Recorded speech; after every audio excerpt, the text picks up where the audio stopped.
The guys you see by the stop sign there just crossing under the caution tape are members of the Queen's Rangers. Queen's Rangers were a loyalist unit that served in this area after the American Revolution. As you all know, the American Revolution went from 1775 to 1783. About a third of the people in the colonies were rebels. People like George Washington, Paul Revere, and so forth. About a third of the people remained loyal to the rightful king. These people are known as loyalists. So in fact, all the soldiers you see here today, with one exception, are loyalists. So the Queen's Rangers here on the left, from your point of view, they're standing down there in the backyard. Those guys are all, as I said, loyalists. Those settlers remain loyal to their rightful king. Later, they were the garrison here in Toronto, and in the 1790s, they built Yonge Street. So this regiment is the founder of the town of Thornhill back in 1794. In other words, 213 years ago. To the right, further uphill, the guys in the blue coats you see, these chaps are from the Brunswick Light Infantry, Brunswick being a province in Germany. During the war was unpopular in Britain. It was hard to get recruits. So His Majesty the King actually borrowed or rented armies from Germany.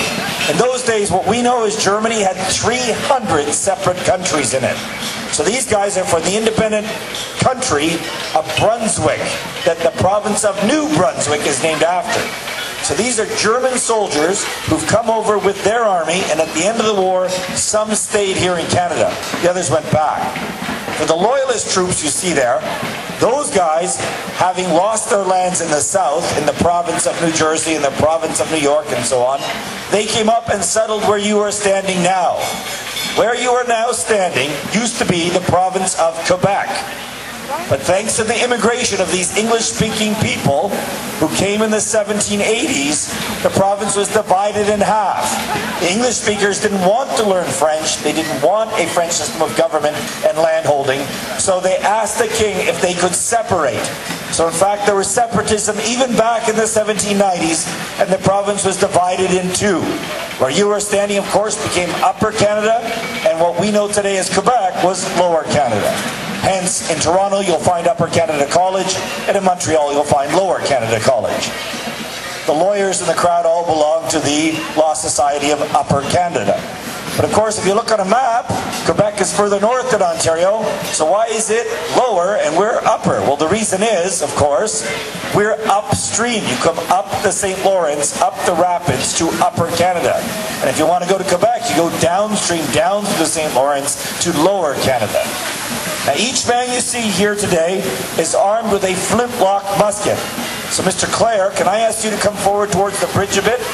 So this chap here, dressed sort of in civilian clothing, is a member of Brant's Volunteers. And he's holding a flintlock musket. So to load and fire it, he needs to go through quite a few stages. You're willing to fire it off there, Mr. Clare? Very well. So if you'll draw out a cartridge, please, and just hold up a cartridge. The cartridges are made from paper, so he has to be able to bite it open. Don't do it yet. So to join the army, you needed to have two teeth that touch, so you can bite open the cartridge. You think, well, who doesn't have two teeth that touch? In the 1770s, they had not invented the toothbrush. You think what that means for dating. The person you're about to kiss has never brushed their teeth. So yeah, tooth decay was a big problem somewhat. They didn't have the sugar that we have today, so it's not quite as bad. So Mr. Clare, if you would then bite open the cartridge. See if his dentures work or not. Okay, he's done that. Now he's going to put a little bit into the pan. He's going to shut the pan. Now he's going to take the rest and pour the rest down the barrel.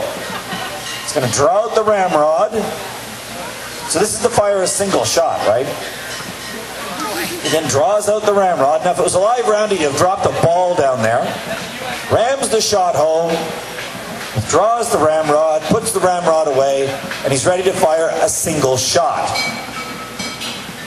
So he'll ask you to sort of face over the creek. There we go.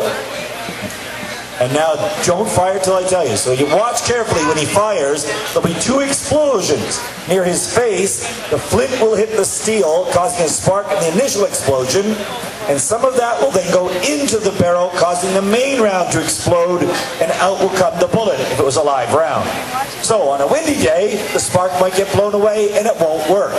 If it's raining, it won't work. If it's snowing, it won't work. If at some point you allow the gunpowder to get damp, then it won't work. So it's not a terribly reliable weapon. Our experience is the chance of it not working is in direct proportion to the number of people